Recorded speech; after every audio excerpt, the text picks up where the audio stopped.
Hey y'all, this is TCA Gaming, and in this video we are going to open up a Celebrations Ultra Premium Collection box. The reason I want to do this is because the prices have increased on a lot of the Celebration products recently. I haven't looked up the price of this one, however I did see one in a store recently for $800. So I'm kind of curious to see where that is in the current market. That was over a week ago.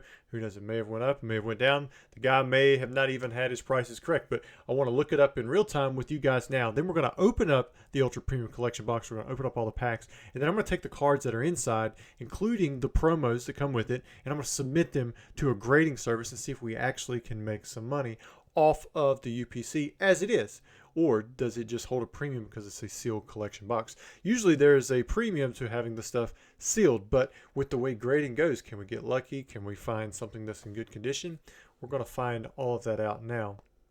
So if we go over here and we look it up, let's use TCG Player just to make it easy. Find the Ultra Premium Collection for Celebrations.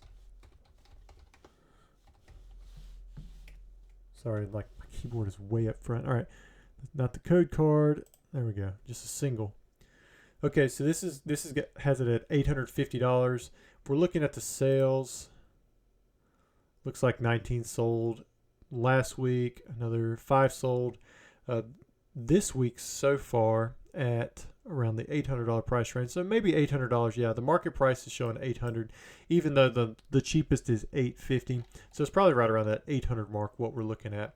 So that's like the potential of what I could sell it for. So if I sold it and I had to pay for shipping and fees and different things, let's just say I clear between $700, $750. If I sold it on like Instagram or somewhere direct, maybe I'd get a little bit better price out of it. But let's just say somewhere in that price range. And let's actually look at the box itself and let's open it up. So we're just going to keep it fairly simple. And I'm going to do it in real time. So like we're going to open it now. I'm going to post this video and then I'm going to send this stuff off for grading. When it all comes back, then we'll see how much money was made off of it once it comes back. Because a lot of times people will do this thing where they splice it together and you factor in the price of what it would have been that day. But that's not how things work. Like I'm going to submit these cards off and it's going to take time. I don't know how long it's going to take, and you have to kind of factor that in that it could be a little while before this stuff comes back. Sometimes it's a week, 2 weeks, sometimes it's several months. But these things are pretty cool. So let's pull these out. 1, 2, and 3. I think our biggest potential is going to be with the Charizard. Because if that pulls a 10, then there's a lot of money that comes out of that. Of course, there are booster packs that come with it. We got a couple Chilling Rain, then we got some Vivid Voltage and some Darkness Ablaze. Really, I think if you're going to min-max it, you're not going to open these packs up. You're just going to go for some of this other stuff. Like the coin, I don't think I'm going to send in these metal coins, but that's another potential avenue that you could have. I could sell this code card, but instead I'm going to give that away. We have a nice pin right here.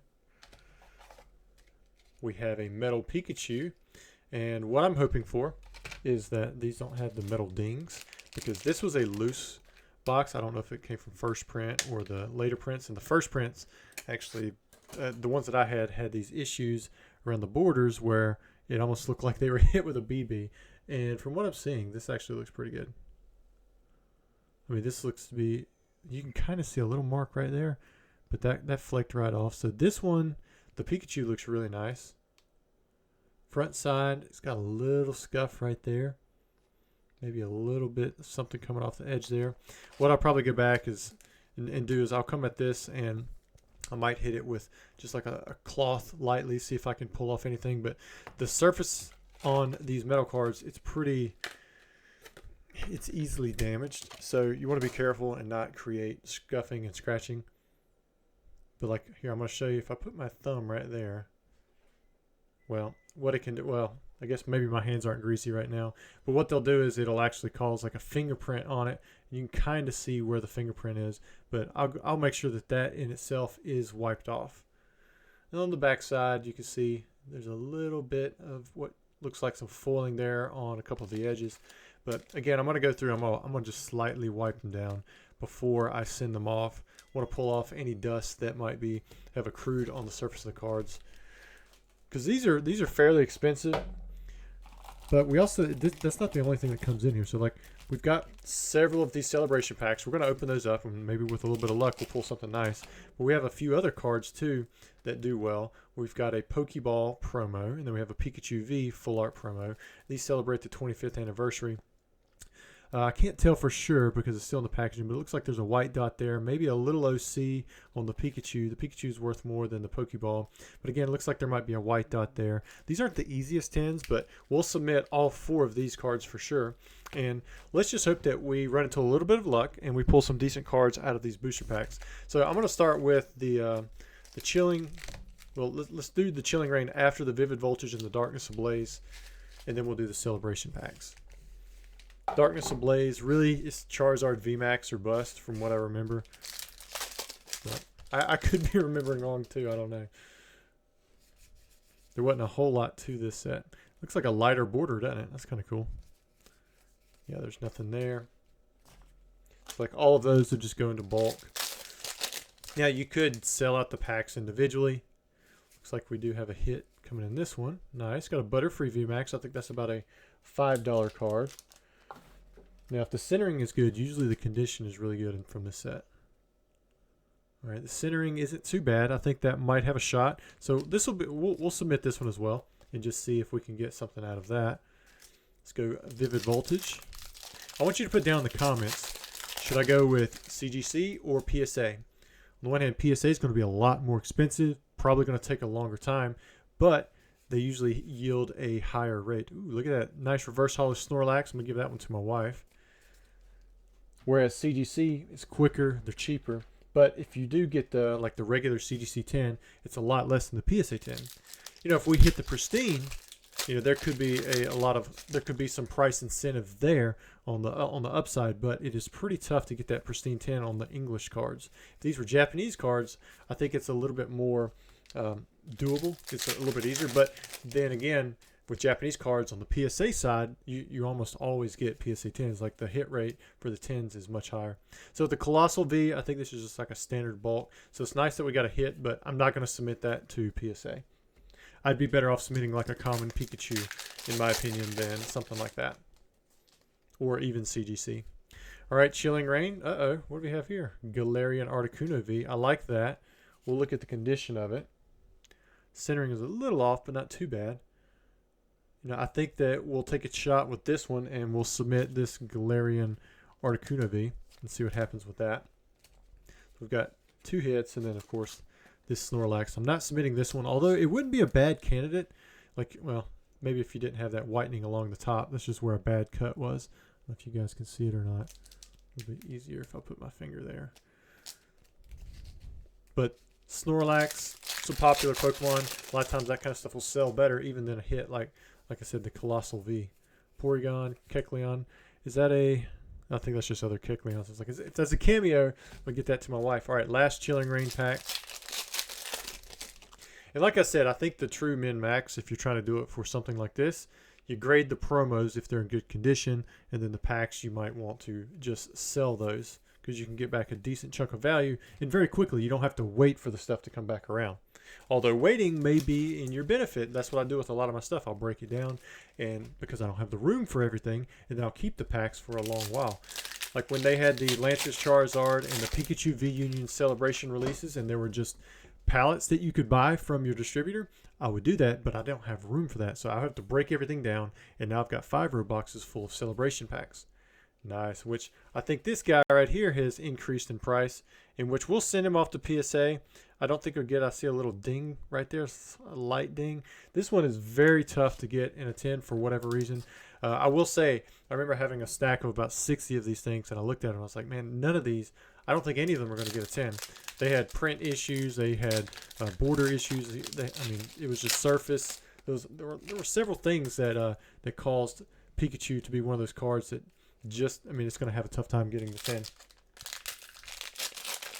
But we're going to open up all these packs. Hopefully, maybe we'll get lucky and pull a Charizard or a, look at that. That's a nice pack. I wonder if Zekrom's doing good right now because of the black and white sets. That one looks like, might be tough to send that one in for it to get it because that bottom corner. I might look at this one a little bit closer off camera to see if it's worth it to send in. The Pikachu VMAX, Surfing Pikachu VMAX. That one looks nice. Little OC, but overall condition looked really good. But maybe we'll get lucky, pull a Shining Magikarp, Birthday Pikachu, Charizard, Umbreon Gold Star, all that good stuff. That's what I want to see. But you just, with this many packs, I would think that we might get one or two of those in here, or it could be like a couple Venusaurs. And even the Venusaur I would submit, but I want to say it's like a $7 to $10 card. Ooh, nice Cliffa. Any of these hits, I'm going to go ahead and sleeve, and then I'll go back and check for condition. Some of these I might not submit, like the Cliffa. If that's a white dot on the back of the card, and I could pull it off, that might be worth to submit. But if it's not going to pull the 10, same thing with this Flying Pikachu V, it may just be worth it to not send it. But like this one looks to be in better shape. And so if I think it will get that 10, then it's just on an individual basis that I'm assessing the cards and seeing if they're good to submit. Like it might be the case that a few of these Lugias or Ho-Ohs get sent in, because Lugia is just a very popular Pokemon. And so even if I can only make like $5 off the card, it might be worth it. However, if you hit a 9, then it could turn into a situation where you just lost $10. Zacian. I'm not going to send in the Zacian. Maybe it's worth it, but I don't really like that card. I don't think it's a good artwork. Ooh. So we got another Pikachu. We got the Reshiram too, so that's kind of cool that we pulled both of them out of the celebration packs. We got that. See how this Pikachu is looking. Little white dot there, a little white dot there. Again, I don't think that this is going to get a 10. But what I'm not going to include in the pricing is like the value of these cards raw. So like I am looking at it from the standpoint of I'm going to grade some of the best cards from whatever this UPC is by opening the packs and going through the promos. There's a nice Flying Pikachu VMAX. Now, really the best situation is just to sit on it, because typically for something like this that is out of print, it's connected to an anniversary, it's got good packs in it, good promos, typically value is going to increase as the product gets more scarce. Even by me opening up the product here in this video, that's just one more that won't be available sometime down the road. And so my general strategy that I do is I take products like this that I really like, I think that they've got good fundamentals, and I set them back and I just kind of wait.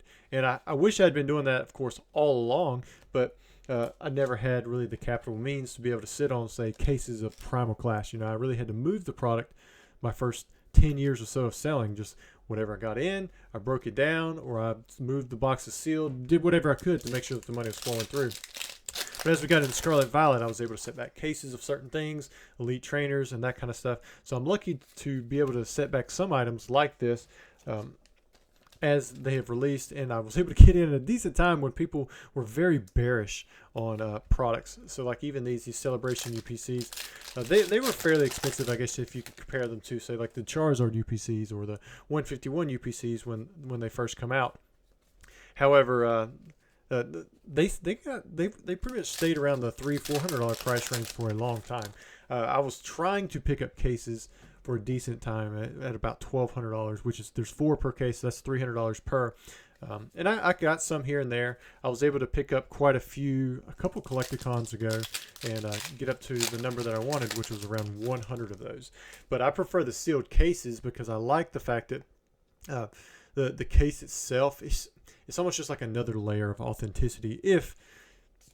If you know what you're looking for, I guess you could say it's also could be a barrier to authenticity if the case itself was resealed. But not many people are going to find these cases just laying around somewhere, and they're going to have the cardboard and the stickers. It's not easily replicable. Right, maybe the imposter, I don't know. Typically trainers don't do that well, so this is probably going to be a no either way, but I'm still going to stick it over here. All right, we didn't hit any of the big hits so far. We've got 1 pack left, so if we're going to do it, it's going to be in this pack here. It's going to be after this Palkia. Looks like we didn't hit any of the big classics, but we did pick up 3 of the Pikachus. So it might be tough to make money on this particular UPC as we open it up, unless this Charizard grades really well. And the centering is good. I didn't see any of the dings. There is some minor little damages here, but I don't know if it's enough to keep it from the 10. And I'm not even going to look up prices for what a 9 would be or an 8 because it's going to be irrelevant. Really, right now, I could look at it and say, okay, maybe a 9's worth $300 or $400. I'm just throwing a random price out there. I really don't know what it's worth.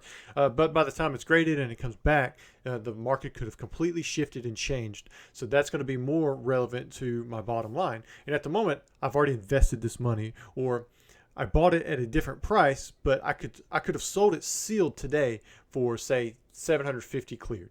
And whether or not I clear 750 in a few months, like if I do and that it comes out even, it's almost like I wasted my time. So hopefully I can make more. I don't see that happening. A lot of times when you break down sealed product, it's a really big gamble that a lot of people lose. But I'm hoping that that's not the case, and we'll just see how it goes.